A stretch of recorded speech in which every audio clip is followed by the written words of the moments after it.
श्री सद्गुरु महाराज की जय। श्री सद्गुरु महाराज की जय।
परमाराध्य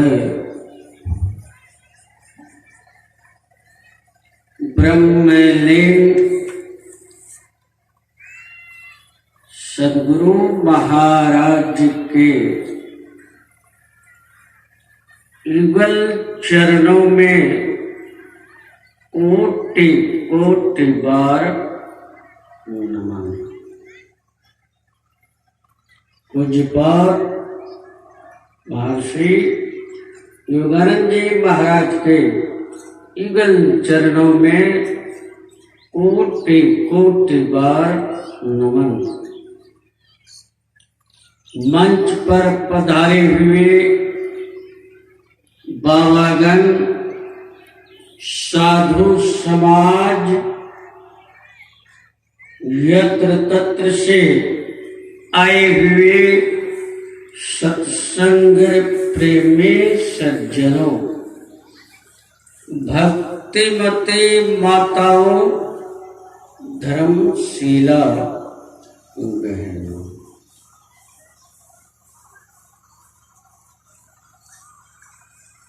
बहुत वर्षों के बाद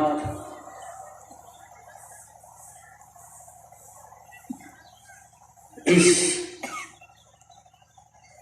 क्षेत्र में बाबा आए हुए।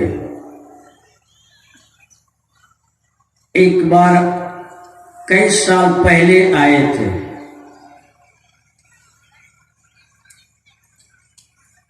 आप लोगों का बहुत बड़ा भाग है। धन्य भाग जाके साध पहुँ न आवे। संतों का दर्शन बड़े भाग से प्राप्त होता है।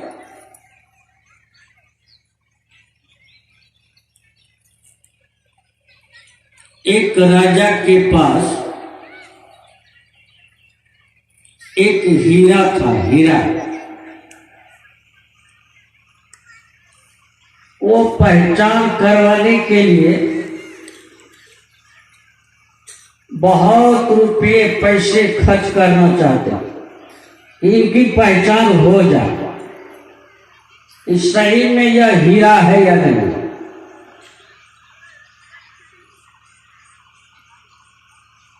राजा प्रजाओं को पूरा समूचा जितना भी था उस नगर में, उस राज्य में, जनता जनार्दन जो भी थे, एडवर्टाइज करवाया। इस हीरा को पहचानने के लिए जो भी चले आओ बहुत इनाम दूंगा।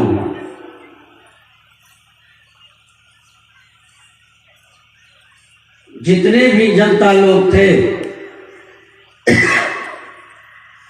ऐसा ही व्यवस्था हो गई थी। एक मंच बनाया और उसमें एक टेबल रख दिया और उसी टेबल पर एक पत्थर और एक हीरा रख दिया। और राजा साहब खड़े हो गए, कहा इनकी पहचान जो भी कर लो इनको बहुत इनाम मिलेगा।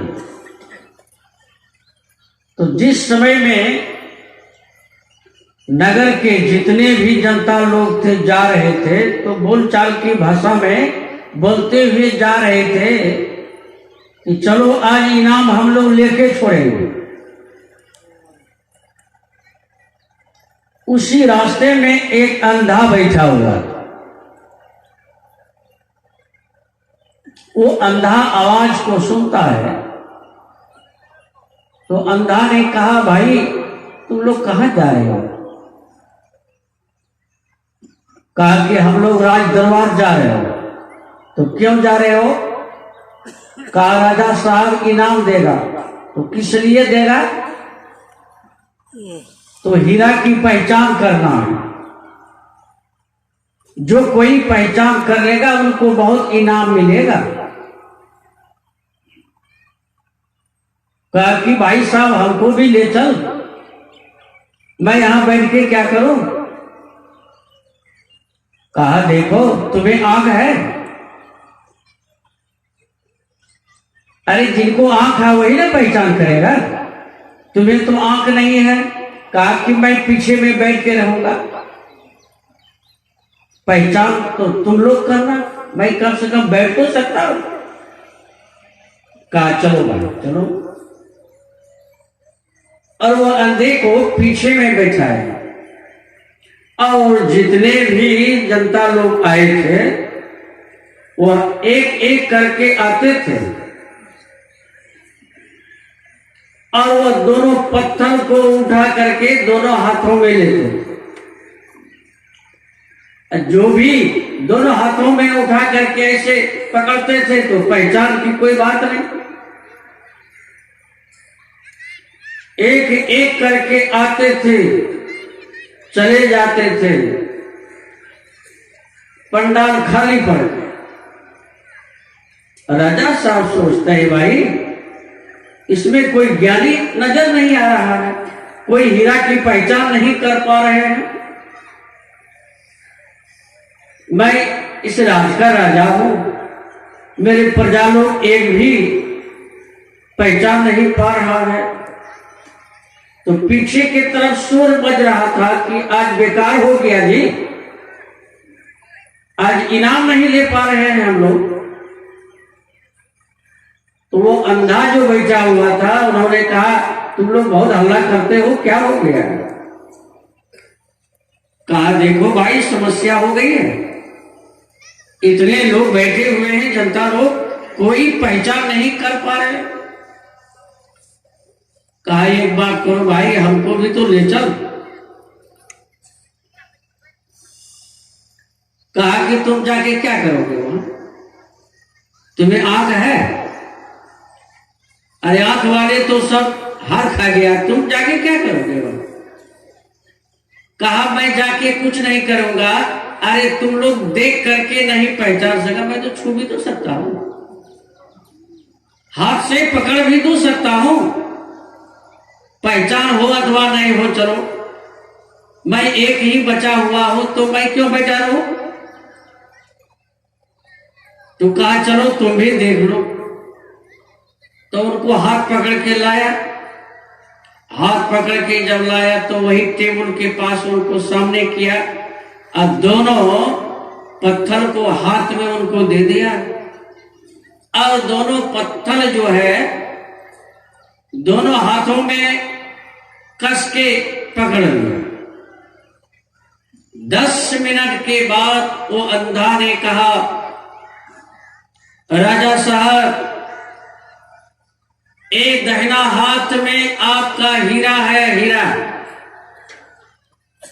और ये बायां हाथ में आपका सही में पत्थर है। क्या ये सही बात है कि गलत है? आप बताइए राजा साहब। राजा साहब की तरफ से तालियां बज गई, पूरा ताली बजाए, कहा कि आज तो जुल्म हो गया। इतने सब बैठे हुए कोई पहचान नहीं कर पाया और ये अंधा देखो हीरा की पहचान कर लिया। आज यह इनाम लेने का योग्य है। हम लोग सत्संग में आते हैं, सत्संग का अभी तक पहचान नहीं कर पाए, जिसका हम लोग को रंग नहीं लग रहा है। रंग लगता है सत्संग से जाने के बाद, फिर जैसा का तैसा। सत्संग सुनते हैं, सत्संग में गोता लगाते हैं। सत्संग गंगा है, तू इसमें लगा ले गोता। गोता लगाने के लिए अभी बात चली त्रिवेणी स्नान 78 या 79 ईस्वी में अखिल भारतीय हुआ था इलाहाबाद में, जिसमें कि हमारे गुरु महाराज भी गए थे, मैं भी गया। वहां जब गया तो नाव वाले ने कहा चलो चलो चलो। कहाँ चलो? अरे यहाँ चलो सरस्वती का स्नान करने के लिए। तो मैं भी गया वहां, लेकिन पता नहीं चला। तो वहां से जब उस समय में देवरा बाबा जीवित थे, देवरा बाबा का दर्शन करने के लिए जाते थे।